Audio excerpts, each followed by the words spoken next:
Oh, sorry. Okay. Got it. Okay, take two.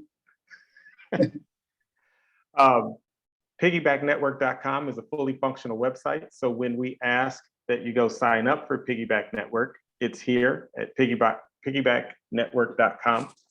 When we mention seed at the table is seedathetable.com, and it is the platform that we are using to help us manage the crowdfunding process.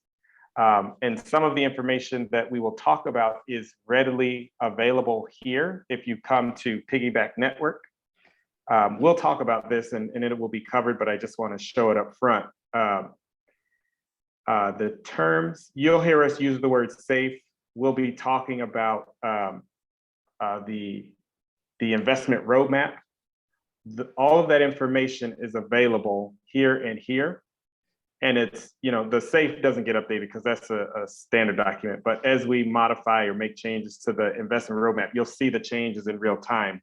Those changes are usually a function of somebody telling us something new and being like, you should include this piece of information as well.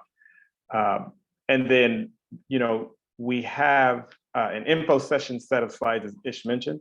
We are keeping these, though, to ourselves so that the information isn't disseminated without someone speaking with us, so that the stories don't get mixed up and everybody's messaging is consistent. So I'll go into presentation mode and we can get started. Mm-hmm. And welcome, Donald Grayson. Thanks for attending. We did a quick introduction earlier. Donald is a former student / football player when I was working at South Shore High School. So he's all grown up now and attending the session. I thank you for joining tonight. I mentioned to everybody else, very informal. We want open conversation. We want you to pause if you see something that doesn't add up, or if you've got something to add to the conversation. It's broken into two different sort of pitches. One is just speaking about the exact, the business, the nature of the business, how it works, who the customers are, what our vision is. And then we will have a formal Q&A session. But like I said, as we go through the slides, through the deck, if there's anything that stands out, you want to holler it out, come off mute, throw it in the chat. We're welcome to answer it as it goes. We will have a 10-minute or so Q&A session following that pitch. And then if we need to, if people need to run, do something in the background, take a bio break, we can take a 5-minute break. So far, people haven't been opting for that break. I think we've all become masters of the Zoom life and doing things on mute in the background. So we'll check with you to see how you're feeling.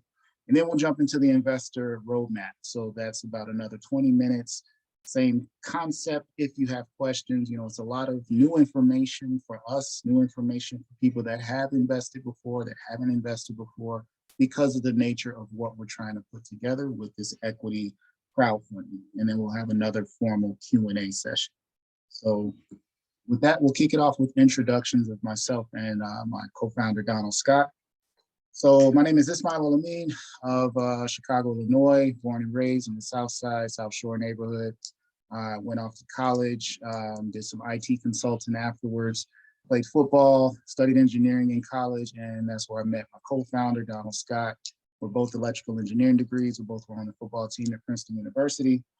And we both have families of 3 kids. So now that we're family men, working in IT, taking these kids back and forth to baseball practice, ballet, after school activities, grandma's house, we're looking at this concept of youth transportation and thinking there's got to be a better way, something we can do with technology, some way we can organize this. And that's kind of how Piggyback got its birth about 3.5 years ago. So I'll let Donald introduce himself and then we can jump into the slides.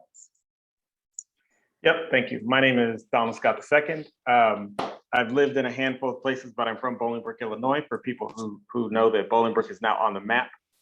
I would say, as this mentioned, our resumes overlap a decent amount, but I was talking with some folks that I volunteered with just here recently, and as a board member of Junior Achievement, I guess volunteer and board member of Junior Achievement, primarily my work has been revolving around financial literacy, workplace readiness, and entrepreneurship.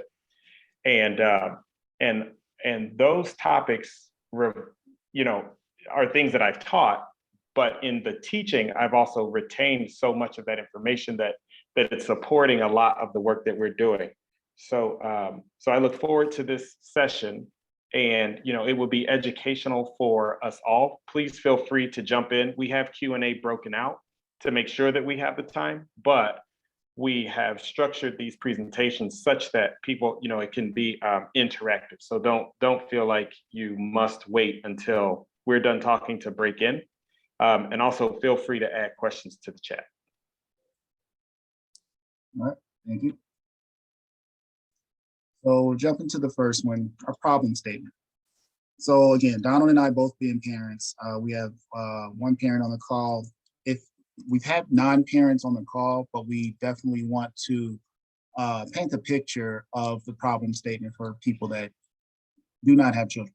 And that's around the access to safe, reliable, affordable transportation for every community.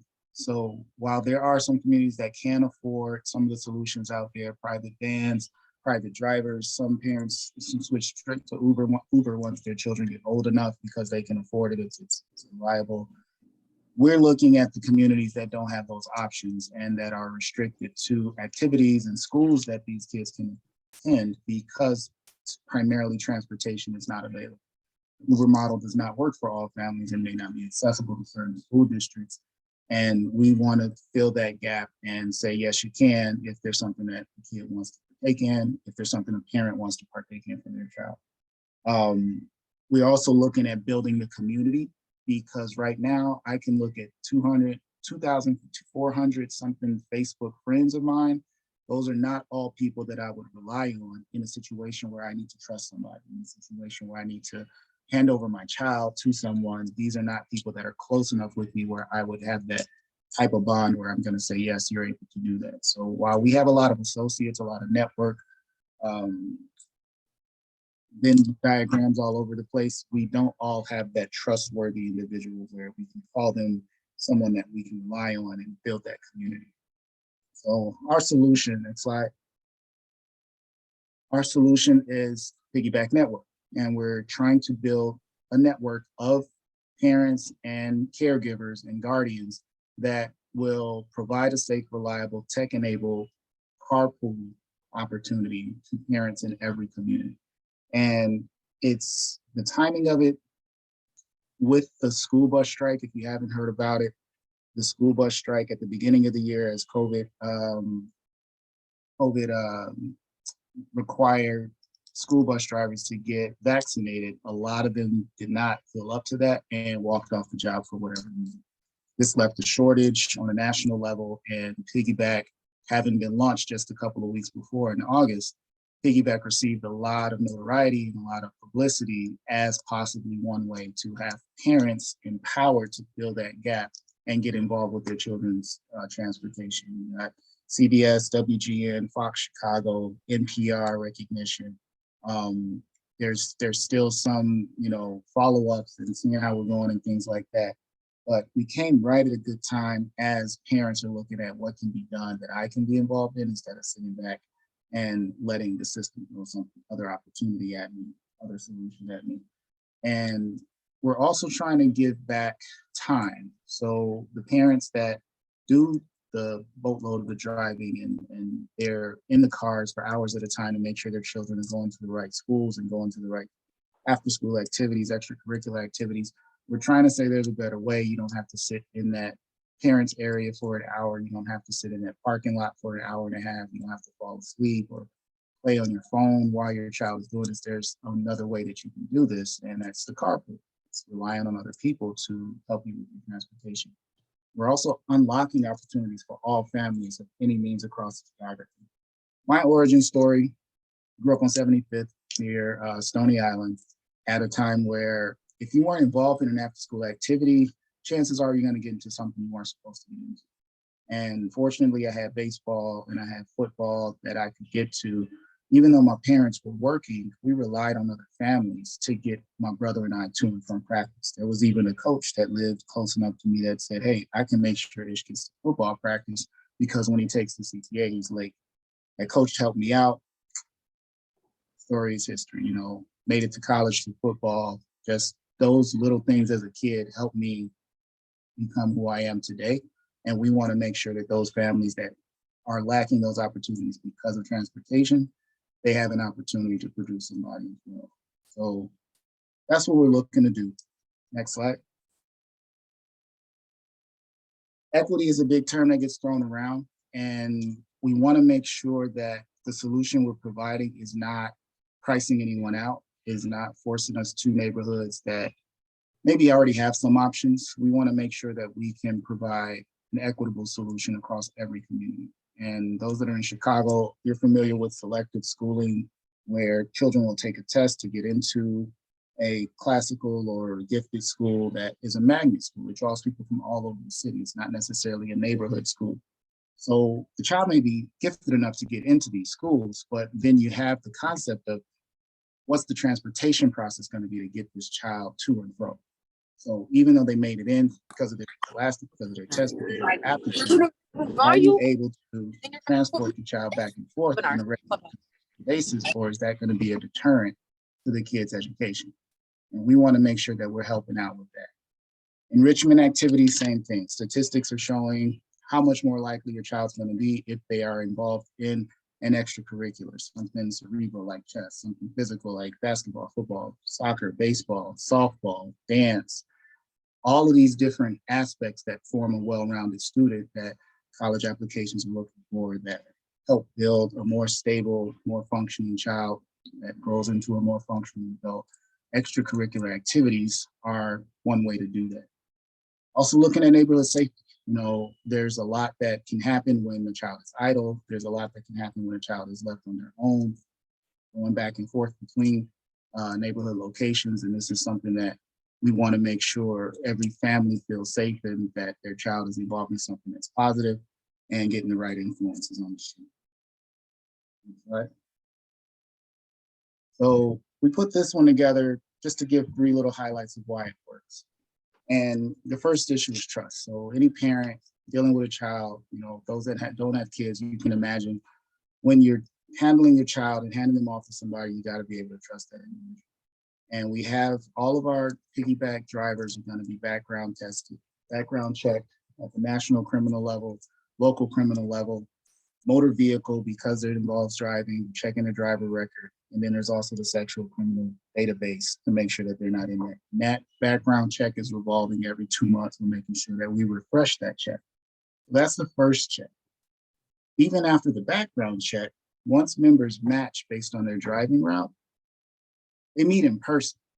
So think of the eHarmony kind of effect. eHarmony is going to say, hey, you guys like this, you guys like that, you have this in common. But then you meet, you go to coffee, you actually meet that person. With Piggyback, the driver and the requesting family are going to meet in person and they're going to screen each other. They're going to have a list of questions. They're going to be looking at that verbal communication and nonverbal communication. 93% of your communication happens without words. And if things are good between both of them after that meet and greet, then they proceed to the process of requesting and performing the rides. So that trust issue is key in our model. And it's not just there's a blue sedan showing up to pick up your kid. You actually know the person that's coming to pick them up because you've met them. If your school requires fingerprinting to check in and check out your child, like my daycare did for my daughters, you can't come in with a fingerprint. So your driver would have to be brought to the facility in advance. You have to register them with their driver's license. They have to input their fingerprint into the digital scanner. And now every time they do a drop off or pickup, they're scanning in and out your child. The second piece is building community. So we've been there where the parents see each other day in, day out for years upon years, and all it is a hi and a goodbye. And you're not stopping to chat much because you're in a rush. You're already headed to the next place where you're already late. You're headed to the next drop off or the next pickup, or you're late for work because you started your call while you're in the car. All these different aspects, we're trying to say, okay, we know we're busy, everyone's busy. Let's help each other out. Let's build a community of people who can focus on that one thing. If you got an important call, let somebody else do your drop off for you. If you have somewhere else to be at the same time, let somebody else do the drop off for you. But on the days where you're free, offer to do the drive for someone else, and that's freeing somebody else up. So in that aspect, you're becoming one of the extended family members of that piggyback membership family. The last piece, giving back to the community. So even before COVID, remember, this is a concept that we've been working on for over 3 years. Before the pandemic hit, before all of the shutdowns and the mask initiatives and everything, we were looking at how to make sure these neighborhood facilities could grow their participation, your karate dojos and your dance troops and your art centers, your baseball leagues, you know, everything that's designed to help kids excel and succeed and gain these new talents. We want to make sure that we're putting the right bodies in those facilities and helping these small businesses out, and at the same time helping these families out. So growing these youth communities is one thing. We have a community partnership with them where if they sign up with us, any youth facility, we aggregate the number of piggyback that originate or terminate at their facility, and we're actually sharing a percent of the profits of those facilities, putting money back, physical checks back into these community organizations on a monthly basis. So those are our three aspects that we came up with there. Next slide. Where's the money part that all of the big investors think about? Why would this work? So if you think of a Venn diagram, we've got two major markets that we're working with. The first one is the rideshare market. There's different age ranges on the phone, and the younger kids can, younger adults, everyone's adults here, but the younger people can think of, there was a time when we didn't have cell phones in our home. We've evolved. There's also a time where Uber wasn't an option for transportation. We've evolved beyond that. The market now for globally for Uber and Lyft and the different ride shares is scheduled to double from 61 billion to 220 billion, so to quadruple by 2025. And we're looking to be a big part of that. And this is the awareness of being able to flag a ride down from a piece of electronic device and just having that as the new norm. A quarter of the US population uses rideshare. That number. And then we're also looking at carpooling. So America's very lazy as far as carpooling goes. About 77% of our adults that commute to work, they do it with one car, one person. So it's there in the parking lot, on the street, in the underground lab, whatever, all day until that person drives them home. Less than 10% of our US commuters carpool. Those cars were just sitting there. It's a resource that's just sitting there, while other families are fighting for a ride for their child.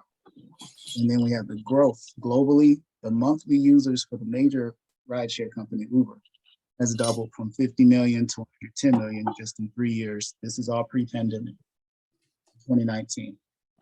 Those people that are joining, 37% of them are between the ages of 16 and 24, and those are our target parents in the next 10 to 15 years. So those kids that come into a driver's license, knowing what Uber is, they're getting to the point where now they're raising families and they think of transportation being at their fingertips on technology. So that's the rideshare market aspect of it. Now, if you put a Venn diagram up, we're also overlapping with the extracurricular activity market. And while I came up in very inexpensive leagues, the Roseland Town Baseball League, Park District Football, you didn't pay but $100-something for the whole season. But people are spending that money on extracurriculars. There's costumes and there's fees and equipment, and there's, you got to get the right equipment, you got to get the new cleats, you got to get this. The jersey can't be, the wrong color. You got to get this hat and these bats. There's so much that's being spent to keep kids involved and keep kids in the elite leagues and all of these different focuses that people are spending a good amount of money on. And the studies show that it pays off. These leagues can get people into scholarships, into colleges, into leadership positions within organizations and companies. There's a ton that shows that it's worth the payoff to these parents that are spending this money. We're looking at overlapping these two industries, these two markets. Next slide. Revenue stream. So within Piggyback, we've got all of our customers are going to be families of some sort. One side, we have the customer that's requesting a ride. One side, we have the customer that's offering a ride that they already drive. Myself, every morning, I drive from Beverly. I drive 21 miles, making 3 different stops. Drop off each of the kids at 3 different locations. What I would do in piggyback is I would say, hey, I've got a 7-seater car. I've got seats available as I make my commute from this point to this point, this point to this point, this point to that point. And I would offer that ride on the days that I'm willing to pick somebody else up. When I put that ride into the system, there's an algorithm that's going to say, are there any members that are requesting a ride that's along the same route at the same time as the route that Ish is offering? And if we overlap, I'm going to be introduced to that family. You guys should meet. Ish, you should meet the Browns. The Browns have a need. They have a son that's trying to get picked up along the same route that you're already driving. What the Browns would do, there's a pricing tool that we have on the website where they will put their address in, start and finish, time of day, what day of the week, and it's going to tell them how many piggyback points their ride is going to cost based on the number of miles and the number of minutes that it takes. They're going to pay for the piggyback points for that particular ride. $5, $7, whatever it's going to be. They're going to buy piggyback points to cover that ride. Once we execute the ride, I'm going to get paid for driving it. They're going to get deducted for requesting it. And our revenue is us keeping a portion of that transaction for the company. Right? Usually draw questions. You guys being quiet is good. So you said that, okay, never mind, I see it. Okay. How many, are you buying points in bulk, or how does the point system work? We do have a bulk option. There's 4 different tiers that you can buy. The smallest is you can buy 10 points for $12. The even point is 20. You can buy 20 points for $20. For those families that go into the bulk area, you can buy 50 points for $5 or 100 points for $85. So there's a discount to buying in bulk. Okay. And the rides are the distance of the rides determines the number of points that are being used. Is that how it works? Okay. And what I'll do in the chat, I can point you to the pricing URL. Okay. Um, And I had a question too. So when you have, so not only can you purchase points, but you can earn points by giving rides to people. Correct. Do you have to, say if I wanted to offer a ride, 'cause I'm doing the same ride every single day. What if I only wanted to offer the ride 1 or 2 times a week? Is that possible? Yes, when you go into offer, and we'll walk through a demo of the website in a bit. When you go into offer, you can say which day of the week you're offering. And we want it to be, that's your routine. So if it's some days you can do Tuesday, some days you can do Wednesday. When you offer, list Tuesday and Wednesday. But when it comes time to actually scheduling it with the family, you want to tell them, hey, that doesn't work for me. And the real life example, we've got attorney friends that have certain days where they're in court. The days they're in court, they don't want to offer what they can drive, but the days they're not in court, they're like, yeah, I can drive those days. So the recommendation was you pick the days that you know you're not going to be in court. Those are the days you offer. Once you have your match with the family, you talk it out. Maybe this is a bad week, maybe that's a good week, but you actually work out which days you're going to be there.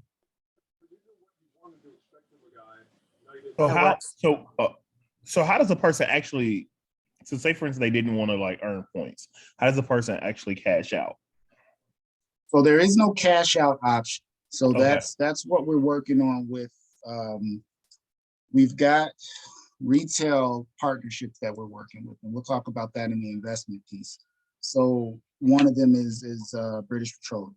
So gas cards, the use of gas station discounts, that's what we're trying to formally ask for. And we're trying to see if they can agree to be a corporate sponsor with us and then partner with us and say, in exchange for these points that maybe that family never wants to send their child, but they can exchange these points, redeem them for deep discounts on things that families spend already. We're looking at airline miles, we're looking at hotel stays, we're looking at grocery stores, restaurants, target, these areas where families are spending a chunk of their budgets already, offering up piggyback points in exchange for these different retail places, because we don't want to create a pathway for people to create this as a second job, third job. We don't want someone that's deep in debt, paying off grad school, anything like that, driving kids around to earn enough money. The benefit should be you are in the system because you can benefit from the system, but we know we're going to run into families that they choose to just drive. They don't want to redeem it for rides. They'd rather redeem it for some type of perks and points. And that's the family retail incentives that we're looking for right now. So then that brings the question to, will you actually be able to help the families that you want to help, right? Because, or will you be able to help all families? Because not all families will be able to be in a situation where, yes, they are making that route, but they will need, some type of, compensation that can help them, as opposed to just like a discounted, a discounted Sure. gas purchase. So what we found so far, and again, it's very skewed because of the timing of the bus shortages. Mm-hmm. We've got over 300 families sign up for the service. Most of them are looking at requesting and not driving. They don't have time to drive. They don't have a car. That was never part of the plan. They've always had their kids on the bus. So they're very much in demand of someone who can drive. And that's where we're working with our marketing team to say, okay, now we got to go find that pocket of parents that can drive. So far, we haven't hit the issue where someone's able to drive, but the dollar amount just isn't pulling them out of hiding. They're just saying it's just not possible. I'm not a candidate for offering to drive. But that's something that we're playing with over the next couple of weeks to find that sweet spot. But I do hear what you're saying. We want to make sure we still, target those communities that we're aiming for, but still keeping a sweet spot there. Maybe there's some incentive that's different for different communities. We want to sniff that out.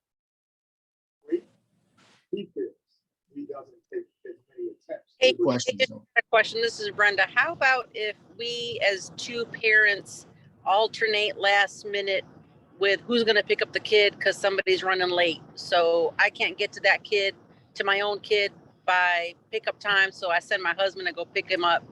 But we were scheduled to do a piggyback ride. Can we share a profile that we're both, pass the background check and either parent is approved to pick up someone else's piggyback kid?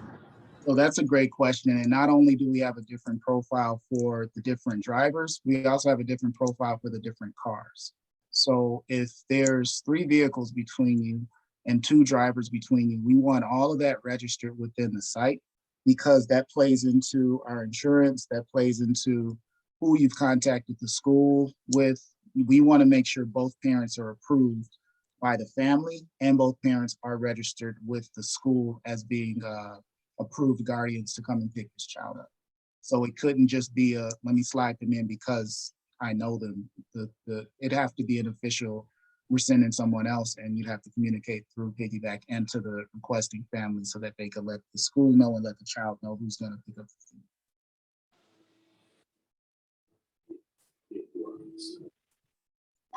Good question. Do the drivers get some form of ID or card or something that they're able to present that shows that they're piggyback drivers? So there are services that'll have like a logo, polo, or a jacket or a sticker on the car. What we require is the requesting family has to be aware of what's necessary to do the exchange with the child. Certain schools, it's just an eyesight from the teacher. They release them to the person they recognize. Some school, like I mentioned before, there's a fingerprint scan, and that person's got to be registered within the system and say, hey, yeah, you're approved to pick up John Doe. So whatever the requirement is of that school and the family, they have to discuss that at the time of the meet before the pickup. It's Tuesday morning and I need somebody to pick the kid up Tuesday afternoon, so let me go log into Piggyback and find a match. It's definitely predetermined and pre-scheduled who's going to do the drop-offs and the pickups for those reasons. Okay. This is Tom. I have one final question. I think Ish, you and I talked about this before. How are you guys handling the COVID situation? Are there going to be COVID protocols in place for those parents who are a little iffy about? So the ride same sharing? thing, yes, the same thing with the in-person screening. If there's gonna be any type of mandate, I need all the adults vaccinated, any child 5 and up, I need to know they've had their shot for at least 3 weeks. That's between the requesting family and the driving family to disclose that. Let's piggyback, we're not making any mandates. We don't wanna know, we don't wanna hold the information, whether they've been vaccinated or whether they have had COVID. You know, there obviously will be precautions that go out before every ride, you know, morning of, if you feel sick, the same thing that you get with coming to school. Just don't do the ride if you feel any type of sick. If you've gotten it, Okay. definitely let your partners know that you've been exposed, but you don't have to let piggyback know that you've been exposed. Just let everyone know you're partnering with. Okay. Hey, Ish, is there like a tiering level possible? Maybe this is a future rollout, piggyback 2.0, where my high school kids who already know how to ride the train by themselves and take Uber by themselves, but I really would prefer that they be on piggyback by themselves, can grab a last minute ride from someone who they, haven't met with before, but it's vetted, and they can just verify that they're a piggyback member because they're already doing Uber by themselves and CTA by themselves because they're high school kids. Is there maybe a think of that process? Is the idea that they just don't have to do the match, or the idea that they can flag it down last minute? Because if you're just talking about not doing the match, that might be something we're able to make out. But if it's a last minute ride hail thing, we want to stay away from that. Because that means we have to have drivers on demand, and that's not part of the model right now.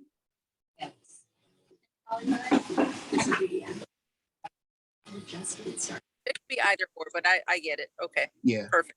Thank you. Yeah. So if it's just, we want to put the route out there, if it matches with somebody, we don't care if there's a match or not. My kid's old enough to handle themselves. That might be something we can play into the model, but it's got to be, I'm already driving the route first. That's where we have to put our foot down. Got it. Good question. All right, let's keep moving. Competition, and talked about it briefly. Most of these are going to be East Coast. Virginia's got some, California's got some, Texas has got some, and they are different versions of hired professional drivers. Some are retired police officers, some are retired teachers. They're taking people that are from these communities of these positions and occupations that already have the trust of the community, and they're putting them in paid ride positions. We want to avoid that. We want to avoid having a driver come to the school in a logo in a painted car and picking up the kid. Those services exist for parents already, and they end up pricing out a lot of the people that we're going after. We want to put the parents, empower the parents to be part of the solution. And that's a different model than each of our, the leading competition for youth transportation at this point. And we didn't find any that are operating in Illinois and Chicago. So that was another thing.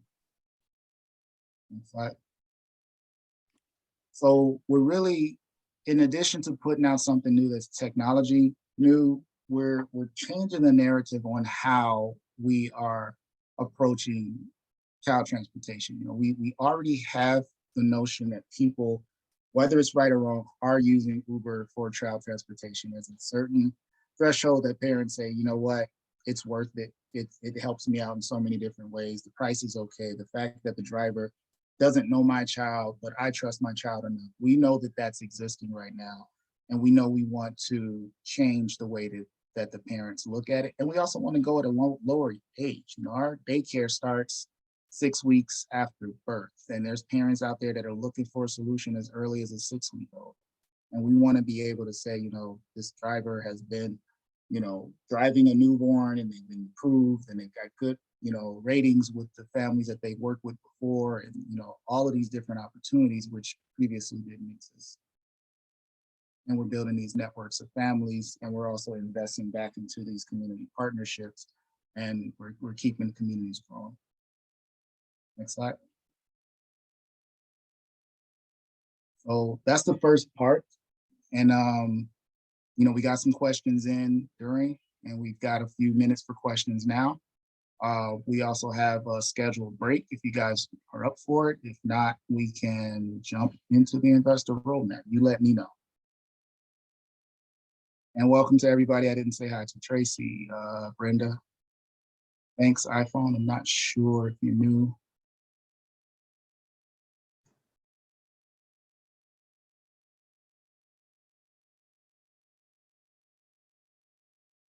All right. I'm multitasking ish. I think I heard my I can't hear you. name. What'd you say? I was just saying hi to the people that came in. But no, go ahead and multitask. That's what we do. All right, so we will jump into the investor piece now. Again, same format. If you have questions, do jump in. Donald and I are going to lead it, and we'll have another formal Q&A at the end of this as well. So she hovered over. Go ahead. Yeah, I was going to say, as we prepare to walk through the conversation around investing and what we've put together, what you'll hear us mention, and I may have mentioned this at the beginning of the meeting, we are using Seed at the Table as a platform to support our ability to crowdfund.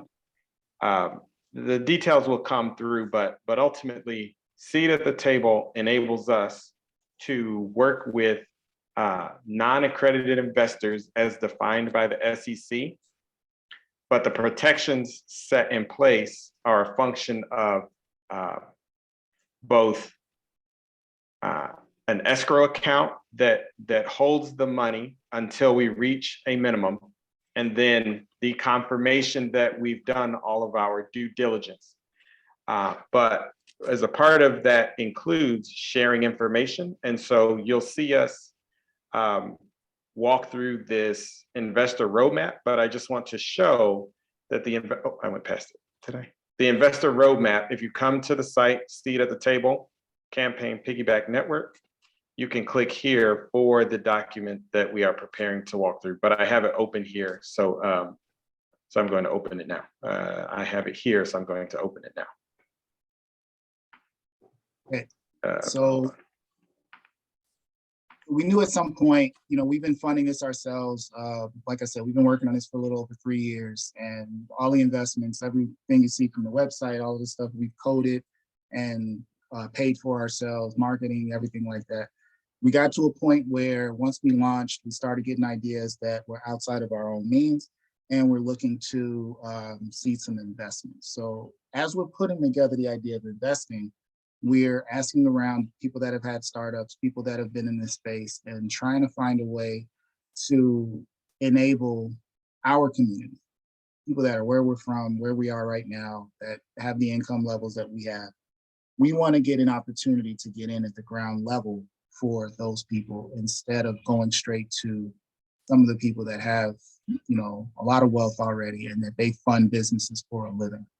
And it's kind of tricky at first because we didn't know how it worked. We didn't know the playing field. We didn't know the rules. As we found out the rules, we were like, okay, there's a way you can do crowdsourcing, but it's not typically going to give the people back anything tangible. It's just, basically a donation to go get them. We believe in you. And then there's this concept of equity that typically is only available for the big spenders, those accredited investors that Donald talked about, net worth 1 million, income is over 200,000 a year. We found a loophole. A law has changed recently that allows for companies to do equity crowdfunding, where it's a mix of having investments from the little guy, but also offering them equity that typically the big fish would only get access to. The way we do it is by using a broker, Seed at the Table. Seed at the Table is backed by a SEC agreement. They are a broker. They are licensed to do what we need them to do as far as offering equity to anyone who makes a contribution at a level we determine. And what we've determined is $250 is the minimum. For that amount, anyone can get a piece of equity once we have what's called a raised plus paid, a priced round raise, which is equivalent to what you see on Shark Tank, where we've proved ourselves, we've got revenue flowing, we've got the monthly statements to show it. And now we go to a large VC and say, hey, look, these are our numbers. You guys audit us, tell me what we're worth. Once you figure that out, we want to borrow this amount of money from you and you get this equity and then everybody's good. Once that happens, those that have invested early, they're able to see the value in what they put into. And we'll walk through all of that in these slides. All right. So our roadmap includes 4 different steps, and we're going to talk about the first 2 of them today. And that's the green, the friends and family seed round, and then the market traction. That blue one, it's in the near future, but it's a couple of years off, and we got to prove the first 2 first. So we don't want to get too much into that, but you can look at all of this on the website that Donald pointed out if you want to see, you know, the future steps. But to get through today, we're only talking about these first few steps. That's where we need those on this phone. So where we are today, sort of a part-time hobby with a lot of potential. Again, we're self-funded, we're putting in a lot of hours, not sleeping, working hard weekends, trying to get our ground game up, having these conversations, which has given us the training so that when we go in front of large, you know, live audiences, we've said this so many times, it's like second nature. The concept is doing well at pitch competitions. We're getting a lot of media coverage and we're gaining support left and right, which is great. And we need support. We need people to sign up. We need members, we need drivers. We need to prove that this concept that we have can get off the ground. And we're also looking for investment and a piece of the pie in exchange, the equity that shows that you own part of the company that started right here with your friends in Chicago. So next slide. Friends and family rates, and this is going on from now through February 14th, 2022. We're asking for between $250 at the low end up to a max of $50,000. And that $50,000 is important because what that does is it locks people out from coming in and say, I love this idea, I'm gonna buy it up for any of the other people. One contributor can only buy out $50,000 of the total $250 that we're asking to raise. That's gonna be significant as we run into people that they've already kind of told us, why are you offering this to people when you can just go to one company and get them? Because we want to help everybody out. We don't want to help the wealthy get even more. What we're offering in exchange for the investment is called a simple agreement for future equity as SAFE. And that's the document that Donald talked about before. All legal SEC jargon that goes into the partnership that we have with Seat at the Table and allows us to have these conversations where, and to be able to push this publicly through our network and not have to have it in closed doors or secrecy. Because we've gone through these processes and we've paid the lawyers to draw up our documents and everything like that, we're able to publicly share this with information and hope to get these small investments up to a level that can actually help us out. We've talked about Seat at the Table already, the platform, we talked about that website, and the maximum raise is $250,000. The time window closes in February 14th. The impact once we have that money, still an idea, but now we've got legs to actually get things done. And we've carved out a little bit of what the money would go to. The lawyers get their share first. The patent application runs us about $15,000. The corporate auto insurance. We've been working with Allstate, State Farm, Geico for years about how we would insure our drivers once we got up and running. That policy has changed year to year. And at the point that we went live, they decided we won't let your individual drivers just get supplemental carpool insurance like they originally thought. So now we have to go out and get an individual corporate account similar to an Uber account or a Lyft account, except we're not Uber or Lyft. Nobody knows who we are. So we got to start from scratch and go to the underwriters and go to the different independent brokers that create these things. And that's costing us some money to find that solution. So we put that out there as an earmarked amount so that we can just show what this stuff goes to, because it's going to cost us money just to get up and running. And that's kind of how that's literally where we are right now for the next couple of months. Next slide.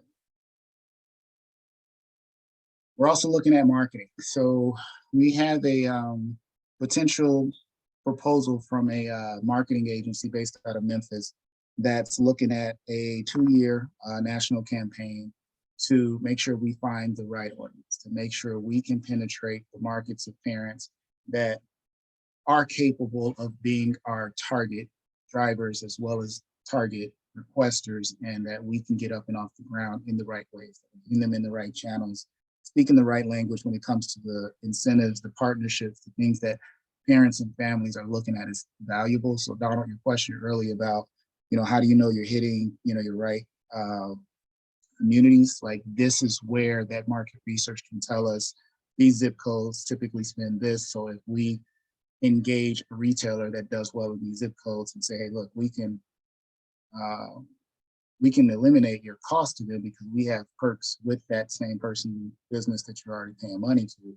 All you got to do is offer up your back seat, and we hope to get that type of traction out of our customers. Great. Next slide. And lastly is the technology. So again, I've written most of the algorithms and the codes and the website and everything that you see on our digital marketing side. And it'd be great to be able to just cut a check and have a team putting that stuff together. We just don't have that check yet. So these are some of the wish list items that we'd like to do once we get this money available and get started with converting it to an even cooler website, an even cooler mobile app at some point. Next slide.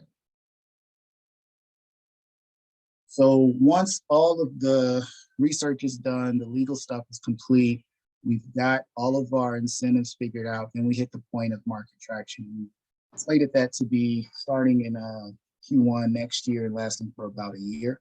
And that's where we're not only hitting families and individuals like we are now, but we're talking at the school district level. We're hitting parents at the network level.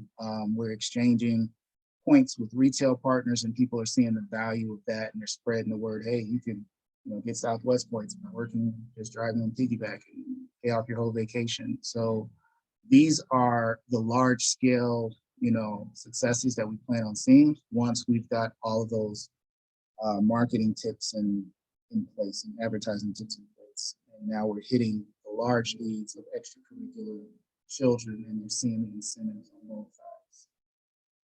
Okay. And then we get to the Series A, but that's another discussion. So that's the gist of the investment piece for now. And you guys skipped over the part where we typically have a lot of questions. Donald, did you take out the shares slide? Yeah, I moved it down to the bottom so that if somebody asked that question, we could show where and why it's relevant. All right, so we either talk you to sleep or you guys are busy going through the portal, making your contribution. Question. So We're awake-ish. We're awake. We're loving it. I'm home. I'm not multitasking anymore. You have my full attention. Gotcha. Go ahead, Donald. So for two questions. First, market research, is there an outside team that's doing that? Second, for the kind of like strategic partnerships part of it, is there a team that's doing that also? Yes to the market research. So we have a sales and marketing team that we've been working with. We're not, we haven't accepted their proposal yet, but that's probably a week and a half away. So we've run down, kind of had our discovery sessions with them, told them what we're trying to do. We like their profile and their values kind of line up with what we're trying to do, and they see our vision. So we're excited to get in bed with them. We do need to see what the number looks like, and also when we'd be able to raise enough to strike that number, because it's kind of domino effect right now. We need to make sure we hit our customers so that we can prove that we can make money, and vice versa. As far as the corporate partnerships, we are starting with those within our network.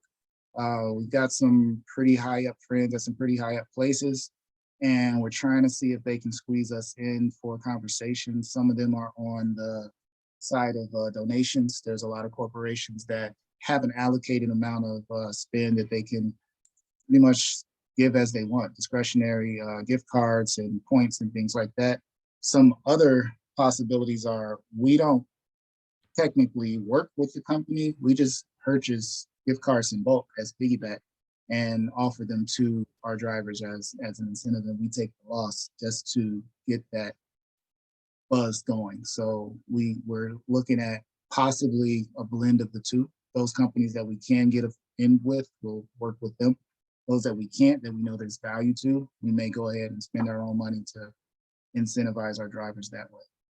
That makes sense. So the reason why I brought that up is because I work for Uber Freight. One of the things that we do, and I work on the carrier side of the business, and I did the go-to-market strategy for their for our web portal and the mobile app. And so one of the things that we did, or one of the things that our BD team did, was make use exclusive rights as a platform or a way to kind of like entice the drivers or the trucking companies to onboard with us. So we created those discounts for them. So if they, only use BP, this is a way that they could get, a significant discount in what they were using. So that's why That I makes just wanted sense. to hear. Yeah, that makes sense. And so, just as an idea of them using, listen to Audible while you're in the car, or shop at Target for the things that you need, for back to school, that type of thing. So that's what initially came to mind when I saw those things up there. So Tight, that's tight. Thank you for that. no problem. Brenda, did you have something, or you were just saying you weren't asleep? No, I'm just ready to see the numbers. I'm good. So Donald hit the numbers, but we do have some. Oh yeah, right. So actually, let me explain what a safe is. And I'm going to click on this Series A fundraising round. So we're traditionally trying to stay at slide 10, but of course people want to talk about what happens at slide 14, but it's important to note Series A fundraising, or just in any price round. So the SAFE is an agreement for future equity. And what's important to note is that from a friends and family perspective, there usually is no incentive beyond a good deed, because it was actually friend and family. They didn't want anything. But the SEC blocks people from soliciting for money that does not have a return, right? And so that's where we start getting into the conversation around SEC accredited investors and needing to work with a broker, et cetera, et cetera. So if you think about what friends and family fundraising actually means, it's you give us money because you believe in us, and then if it works out, great. If it doesn't, no problem. But that doesn't incentivize our friends and family, because our friends and family probably require some return on investment. But then again, because traditionally our friends and family may not be accredited investors, we can't offer equity or even any type of return on investment. So the way a SAFE works is when we are formally valued by an accredited organization, and that could be an individual, it could be a fund of funds, it could be, a venture capitalist firm, et cetera. As long as they are a formal valuation arm with all the proper federal accreditations, it's at that point that the SAFE converts to equity. And the SAFE converts to equity based on the valuation that the company, not our company, that the funder sets. So for example, and so now I'll click down this table because it requires some explanation because it's not straightforward. In order for us to tell you what it would be worth, we have to make some caveats and hypotheticals, because future equity is a function of what the company is worth in the future. When you do a friends and family round, there is no valuation because it's just an idea. What turns out though is, I guess it's nuanced here. One part is Piggyback Network actually is more than an idea. It's a fully functional platform. It's just waiting for mass adoption, right? So it's well beyond just the idea phase. But at the same time, we wanted to ensure that before we go straight to asking for, I'll say boatloads of money. I can't think of a better way to say that. That we create the space and the opportunity for our friends and family to actually get in first. And so that is why we're working with Seed at the table. But we've had other conversations where people want to know specifically what their numbers are, but that's usually because they are an accredited investor and someone has said, we will give you 20% of our company for $5 million, right? But that's not what we're doing because we don't have a valuation for the company and you're not giving us $5 million. So that being said, I would suggest that people look at the bottom table here as it relates to a discount and the cap. So in our SAFE, which you can, again, it's a legal document and the template is here. And this is exactly the document that you will receive when we hit our threshold and escrow allows us to receive the money. Before we can receive the money, everyone's safes will need to be signed and formalized. But the point would be that our safe is a 20% premium with a $7 million cap. And it's easy to say, but it's hard to represent because it's a function of what something is worth later down the road. But what I've done from a numbers perspective is created a valuation today based on our cap so that when we look at price per share, people can understand the numbers. But mainly, if Piggyback Network, when we do a priced round, is valued at $5 million, and you spent $1,000 worth of safe, which, because we're saying that the valuation was $7 million, then that means that each of our shares today, and again, keep in mind, this is all caveat and hypothetical, but it assumes that each share today is $1. And so therefore, right, you get $1 per share based on valuation, plus a percentage off, which would be 20%. So the important number to note is the number of shares that you receive for the $1,000 that you spent. And so for the $1,000 that you spent, you would receive 17.5, and that would be a value of $12.50, which would be a 20% return on investment.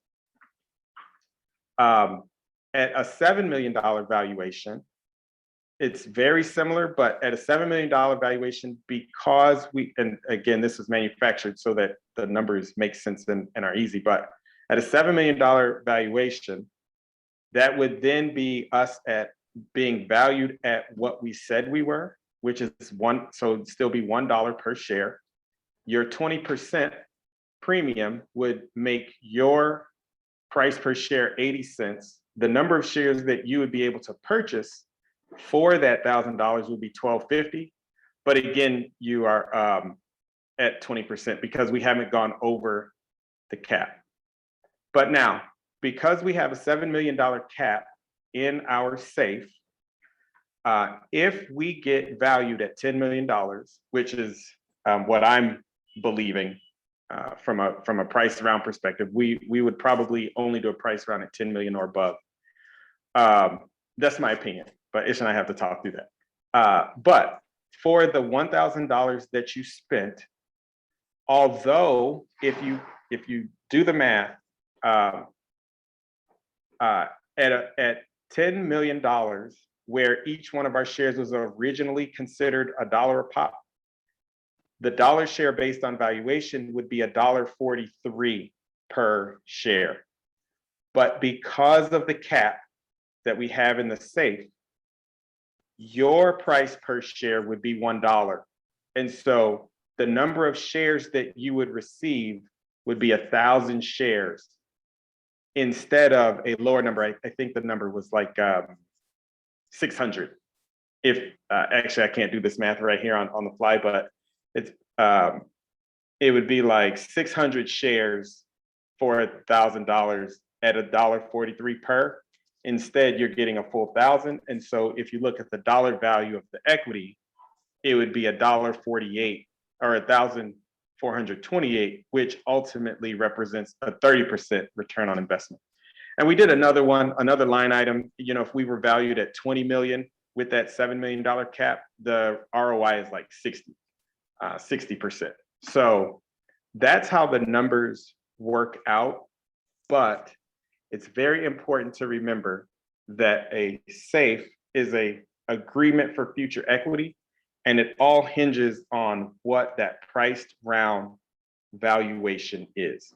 But when you think about what are you getting, what you're getting is the opportunity to purchase shares at a set price, even if the valuation comes in at much higher. And so at that point, then we are all invested in Piggyback Network doing its best. And I think that that's probably the most important part, is that when you start with a friends and family round, the idea is that we are in it together. So for those who are going to invest, we definitely want the money, but we also want you to sign up to be a Piggyback member. We want you to share Piggyback with your network, and we want you to be invested in the success of the business because you're invested in the success of Ish and Dom. So I'll pause there and allow for any questions. And I also want to call out the time frame for this. So investing today with these next 2 months, this value that we're showing here would be hopefully 2 to 3 years out when we get our first Series A. There's still growth after that. When you hear of the companies that hit it to, national markets and things like that, they've had a couple of rounds at that point. With every raise, the value of this potentially would be going higher and higher because you guys had the very first shares of the business. So while other companies are saying, I want to buy that, I want to buy this, I want to own this percent and have this, voting rights and things like that, each one of those jumps, the value of the shares that you got in with is going higher and higher. And that's the video and the ads that I put out with where Amazon started and where Uber started and how $25,000 initial seed investment turned into 150 billion. Like it jumps that big because of the time someone says, this is a great concept. I'm gonna flip it again. This is a great concept. We're gonna give you what you're asking so that you can turn it into what you see. So that $250 minimum that we have travels a very long way, considering the journey that Piggyback's on right now. Still with us?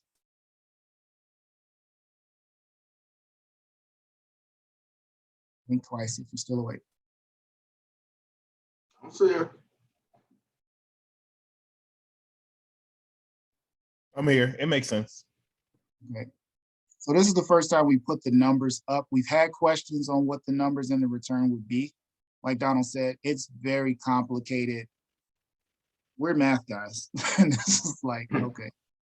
All right. So what is that? So the bold is what? So yeah, this is something that we're gonna have to get used to as we're presenting it to audiences. And it's so many variables to it that, this is one of the reasons there's the subtitles on a lot of the different investment conversations, because we can't guarantee, we can't say for sure, but we can show the 3 different scenarios.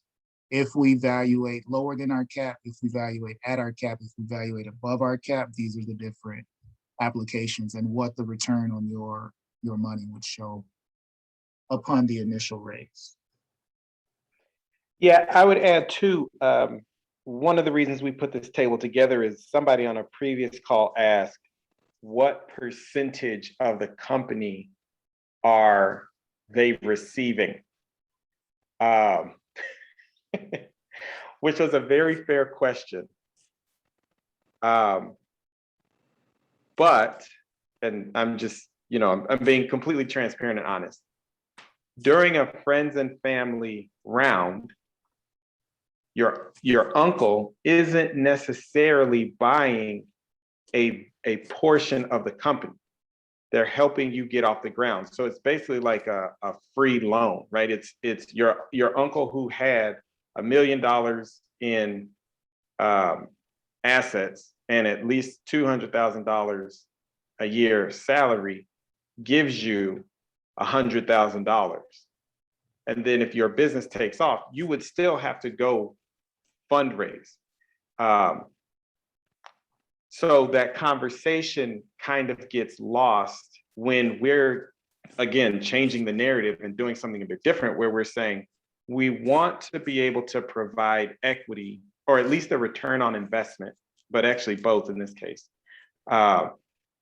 to people who traditionally would not have the opportunity. But that doesn't mean that we are providing that opportunity, but then also giving away 30-40% of the company. That's not what's happening. What's actually happening is, if some moneyed investor came to the table and said, we want, 10% of the company for $1 million, that $1 million then is what determines how much your share is worth. And then because of the cap, how many shares you can buy with the amount of money that you spent. And then that determines, one, the number of shares that you have, but primarily your return on investment.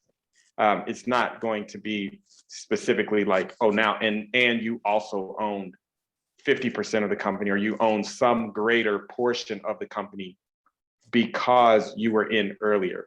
Instead, you have access to more shares earlier than the investor did. So it's nuanced.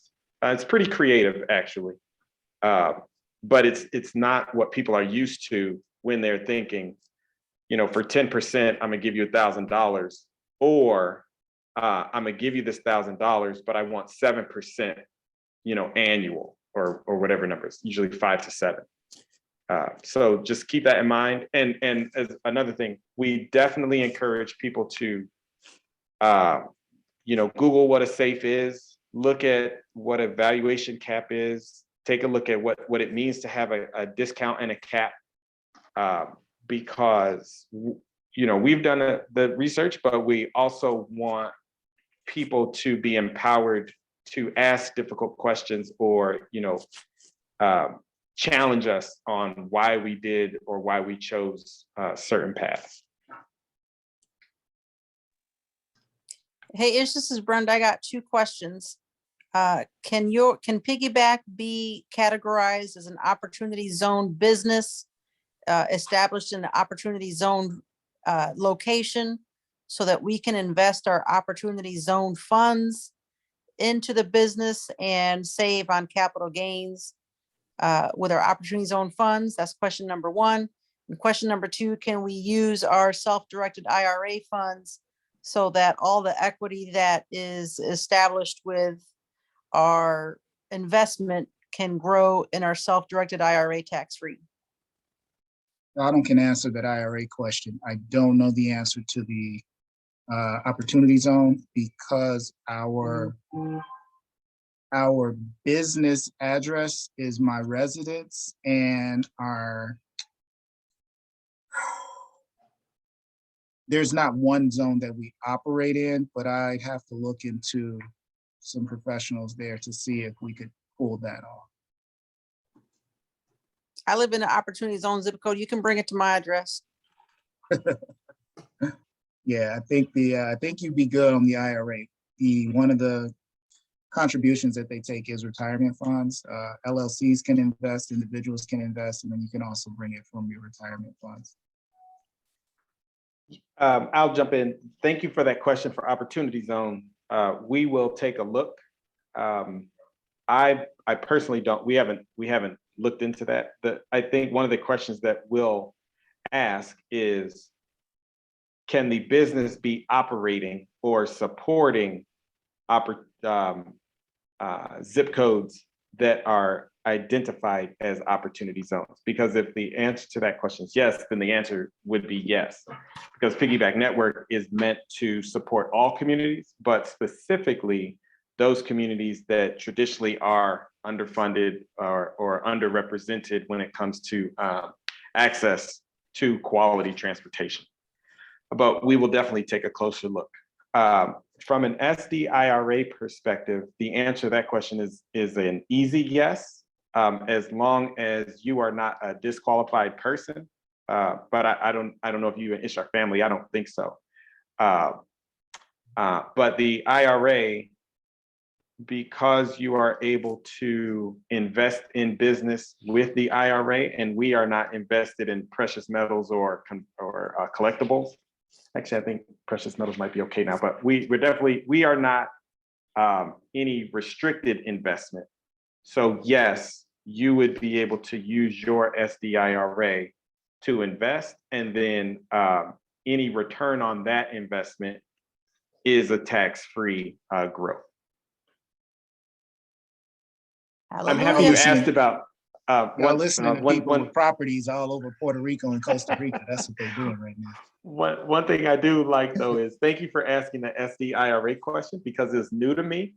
But I also recognize that so many people don't know about them, but everyone has access to it, assuming that you've been doing retirement savings and have an IRA somewhere. But it's an investment vehicle that is not widely marketed. So thanks for that question. Right. We're at about an hour, 20 minutes now. Are there any other questions we haven't reached? And if not, It is 50,000 per person? the limit is 50,000 per, if you're coming as an individual, if you're coming as, an IRA, per entity. And if you're doing multiple investments, as long as they're a minimum of 250 each, you can definitely space them out. If like some people are doing metered investments based on their paychecks, based on how things look before and after the holidays, as long as each one is at least $250, you can do that as well with no limit. Hey, Ish, really quick, are you going to be able to email this video just so that I can share it with other people as well? If that's possible, if you guys don't mind, but people who I think might genuinely be interested in investing. Sure, Tracy. What we've been doing, we have a YouTube channel. Each week, perfect. this is our 5th call, so we're uploading those videos to the YouTube channel, and then we'll just have the date on each one, so you can find the date of the most recent one. Each one we're learning out new stuff and kind of tweaking it a little bit, so it probably wouldn't make sense for them to go back and watch the ones from November. But yeah, we'll definitely have this posted, and the YouTube link will take them there. Got it. Just subscribe so I can get the notifications. Thank you. Got it. Thank you. All right. Any other questions on the phone? Want to thank everybody for their time and their ear and definitely the insights. We're growing each time we have one of these calls. Our next one is going to be Thursday, and then we also have another one scheduled for Saturday. So yeah, we appreciate, the ear and the investments and the questions and the support, and see you all in these streets. All right. Thank you. Thank you for your time. Thank you all. We appreciate it. Thanks. I appreciate this. You all take care.